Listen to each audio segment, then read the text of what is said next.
Toxic versus Jananayagan. இல்ல எனக்கு புரியல. சென்சார் தடை விதிக்கப்பட்டது, அவங்களுக்கு உடம்பு சரியில்லை அதனால படம் பார்க்கல, எனக்கு மைண்ட் சரியில்லை அதனால பார்க்கல. நான் ஒரு மீம் வேற பார்த்தேன். இந்த ஸ்கூல் பசங்க கூட இந்த ரீசன்ஸ்லாம் சொல்றதை விட்டுட்டாங்க. டாக்ஸிக் படம் வந்து குளோபலி எல்லா ஆடியன்ஸுமே ரீச் ஆகணும். ஸோ இந்த மாதிரி டைம்ல நாங்கள் ரிலீஸ் பண்ணோம்னா டாக்ஸிக் வெர்சஸ் துரந்தர் அப்படின்றது நடந்திருக்காது. நடந்தா அது வந்து ஆடியன்ஸுக்கும் பிரச்சனை. அதே மாதிரி துரந்தர் கூட மோதும் யூத் அப்படின்னு சொல்லலாம். கென்னும் வந்து நம்ம ரன்வீர் சிங்கும் வந்து மோத போறாங்க. ஸோ தெலுங்கு சினிமா பத்தி போனீங்க அப்படின்னா ஒவ்வொரு ஆக்டரையும் இவர் வந்து தெலுங்கு சினிமாவோட விஜய் அப்படின்னு சொல்லுவாங்க. கையில காசு இருக்கணும் எல்லா படத்துக்கும் போவான், கையில காசு கம்மியா இருக்கணும் ஒரு படத்துக்கு மட்டும் போயிட்டு வருவாங்க, அவ்வளவுதான். கண்டிப்பா. இப்போது புதிய அறிமுகம் ஆச்சி ஹோட்டல் சாம்பார் 50 கிராம் ரூபாய் 20 மட்டுமே.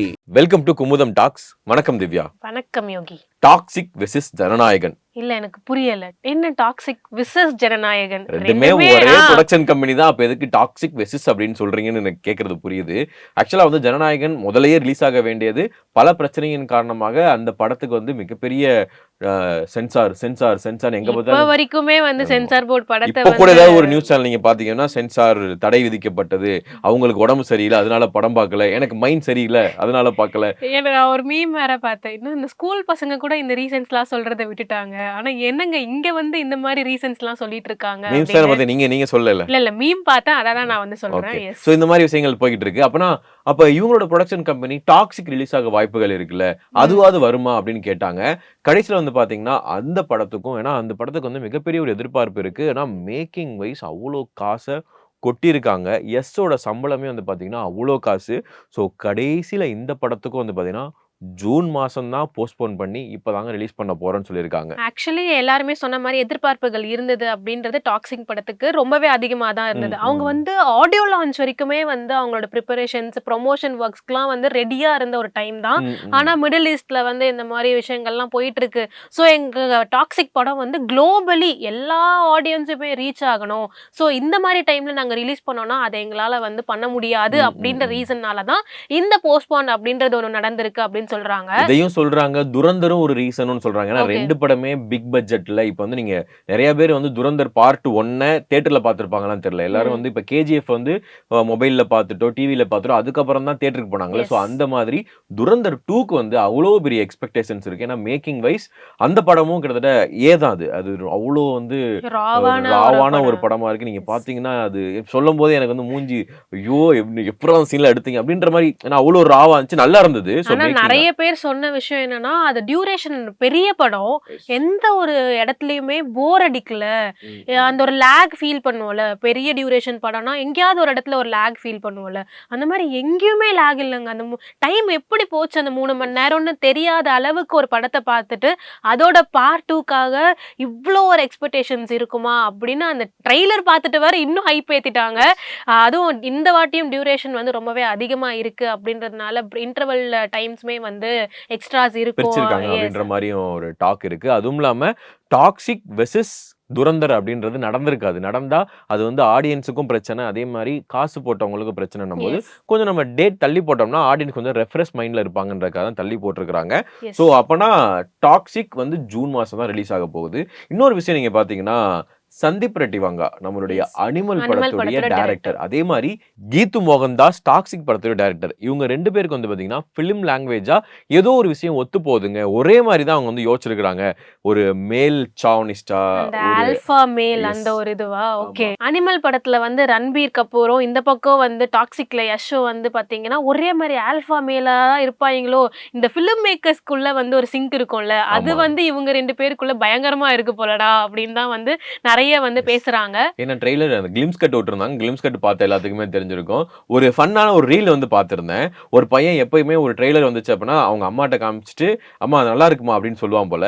இந்த படத்தோட ட்ரெய்லரை பார்க்காம எல்லாரும் சூப்பரா இருக்குன்னு சொன்னாங்கம்மா அப்படின்னு சொல்லி 2 பேரும் சேர்ந்து பார்த்துட்டு அம்மா அடிச்சு பொளக்குற மாதிரி ஒரு இது பார்த்திருந்தேன். ஸோ அது வந்து பாத்தீங்கன்னா அது வந்து வயலன்ஸும் இருக்கு.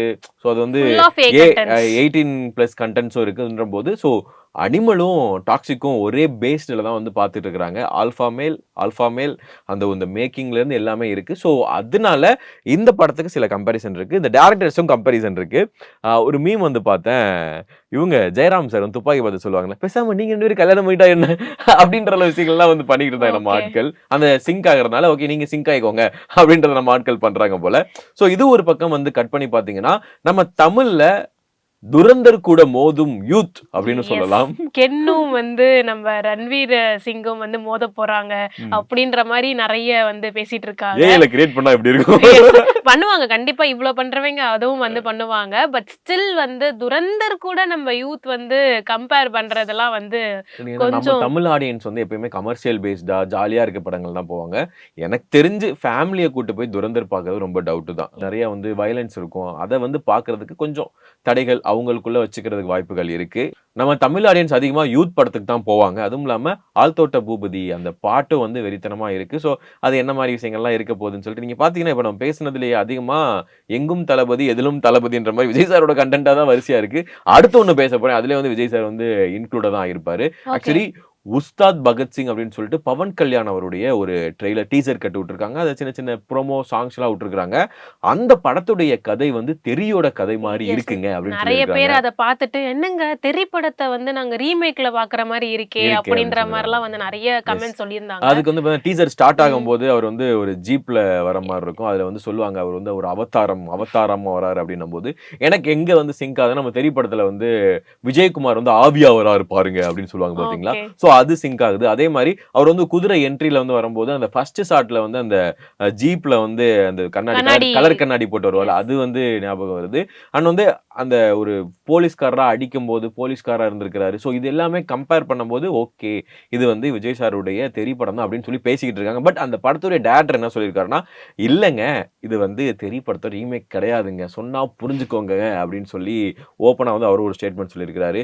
ஸோ தெலுங்கு சினிமா பத்தி போனீங்க அப்படின்னா ஒவ்வொரு ஆக்டரையும் இவர் வந்து தெலுங்கு சினிமாவோட விஜய் அப்படின்னு சொல்லுவாங்க. பவன் கல்யாண் சாரே அப்படின்னு சொல்றாங்க. மகேஷ் பாபு அவர்களையும் அப்படிதான் சொல்றாங்க. இப்ப அல்லு அர்ஜுன் சரியே அப்படிதான் சொல்றாங்க அப்படின்னு ஸோ வந்து இந்த மாதிரி சொல்றாங்க. சொல்லும்போது ஏன்னா வந்து நீங்க சொன்ன மாதிரி அல்லு அர்ஜுனுடைய இப்ப பண்ணக்கூடிய படம் அல்லு அர்ஜுன் படமே விஜய் சார் பண்ண வேண்டியதுன்ற Yes. மாதிரி மிகப்பெரிய டாக் இருக்கு. ஸோ அந்த ஸ்டைலு அந்த கிரேஸ் இருக்குல்ல அது அவர்கிட்ட இருக்குன்ற மாதிரி நிறைய வந்து சொல்றாங்க. ஸோ அதனால தான் இந்த படம் அப்படின்னு சொல்றாங்க. ஸோ கொஞ்சம் பொறுத்து தான் பார்க்கணும். படம் வந்ததுக்கு அப்புறம் படத்துல என்ன விஷயங்கள்லாம் இருக்கு. யூத்தா, துரந்தரா, இல்ல டாக்ஸிக்கா, டாக்ஸிக்கா வந்து அனிமலா. அனிமலா அப்படின்றது எல்லாமே வந்து தெரிஞ்சிரும். Okay. But end of the day இது எல்லாமே தனித்தனி இதுதான். நம்ம வந்து பாக்குற விதத்துல வந்து நம்ம எல்லாருமே சிங்க் பண்ணிக்கிறோம். ஒன்றும் இல்லைங்க 19 ரிலீஸ் ஆகுதா 19 ரிலீஸ் ஆகும்போது கையில காசு இருக்கவன் எல்லா படத்துக்கும் போவான். கையில காசு கம்மியா இருக்கவன் ஒரு படத்துக்கு மட்டும் போயிட்டு வருவாங்க. Yes, அவ்வளவுதாங்க. கண்டிப்பா எண்ட் ஆஃப் த டே வந்து துரந்தருக்காக ஒரு ஆடியன்ஸ் வந்து வெயிட் பண்ணிட்டு இருக்காங்க. ம். அதோட அந்த ரிவெஞ்ச் அந்த ஒரு மோட் அந்த ரேஜ் ஆஃப் Yes. அந்த ஒரு இது வந்து எல்லாருமே வெயிட் பண்ணிட்டு இருக்கப்ப back story of Ranveer Singh அதாவது அந்த Yes. கேரக்டருடைய பேக் ஸ்டோரி இருக்க போது ஏன்னா அவ்வளவு முடி வலிச்சு அந்த லுக்ல அப்படியே கட் பண்ணி பார்த்தா தாடி மீசை எதுவும் இல்லாம Yes. அவருக்கு அவங்க குடும்பம் கஷ்டப்பட்ட சில விஷயங்களை காமிக்க போறாங்க. பழி வாங்க போறேன் அப்படின்றது தான் இது இருக்கு. இந்துக்கள்லாம் கோழைங்களா அப்படின்னு ஒரு டயலாக் இருக்கு. இதெல்லாம் வந்து நம்ம ஊர்ல டைரக்ஷன் தான் கண்டிப்பா ஆல்ரெடி அது பெரிய துரந்தர் controversy. படத்தை வந்து நிறைய கண்ட்ரீஸ்ல வந்து பேன்வே Ban பண்ணியிருந்தாங்க. துரந்தர் படத்தை பாக்குல பார்த்துட்டு ஏதோ ஒரு ஓடிடில பார்த்துட்டு படம் நல்லா இருக்குன்னு சொல்லி அவங்க சைட்ல இருந்து சொல்லியிருக்காங்களாம். ஸோ இது ஒரு ஃபிலிம் மேக்கர் யாரும் பார்த்திருப்பாங்களா இல்ல சினிமா படிச்சவங்க பார்த்திருப்பாங்களா என்ன மாதிரி இட்ஸ் விஷயங்கள் கைண்ட் தெரியல. ஆஃப் ப்ரொமோஷன் தான். அங்க இருக்கவங்களும் வந்து எங்க படத்தை ரசிச்சிருக்காங்க அப்படின்னு சொல்றது Yes. அப்படியா கூட இருக்கலாம். End of the day movie is a movie தானே. ஆனா Yes. வந்து அது ஒரு இம்பாக்ட் வந்து பயங்கரமா இருக்கும் அப்படின்னு தான் சொல்லணும். அப்படிதான் துரந்தர் வந்து வேர்ட் ஆஃப் மவுத்ல தான் ஸ்ப்ரெட் ஆச்சு. வந்த புதுசுல ஓகே ஏதோ ஒரு ஹிந்தி படம் வந்திருக்குப்பா ஒரு பேன் இண்டியா படம் வந்திருக்கு அப்படின்னு ஒரு இருந்த படத்தை வந்து அப்படியே வந்து வேர்ட் ஆஃப் மவுத்ல செம்மையா இருக்குப்பா வேறல அந்த படத்தை பார்க்கலையா நீ இன்னும் அந்த படத்தை பார்க்கலையா அப்படின்ற ஒரு ஜோன்ல தான் துரந்தர் வந்து எல்லாருமே பார்த்திருக்காங்கன்னு நினைக்கிறேன். எஸ். ஸோ கொஞ்சம் பொறுத்து வந்து பார்க்கலாம். அந்த படத்துடைய மியூசிக்கும் நிறைய வைரல் ஆச்சு. நீங்க Yes. இதுலயும் வந்து கன்ஃபார்மா நிறைய வைரல் சீன்ஸ் இருக்கலாம். அதே மாதிரி மீம்ஸ்லாம் வந்து பார்த்துருப்பீங்க.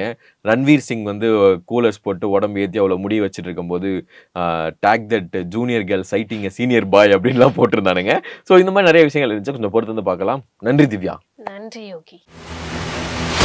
மக்களின் நாடித்துடிப்பை உணர்ந்த செய்தி தொகுப்புகள் அரசியல் களத்தை உற்றுநோக்கும் கோணங்கள்.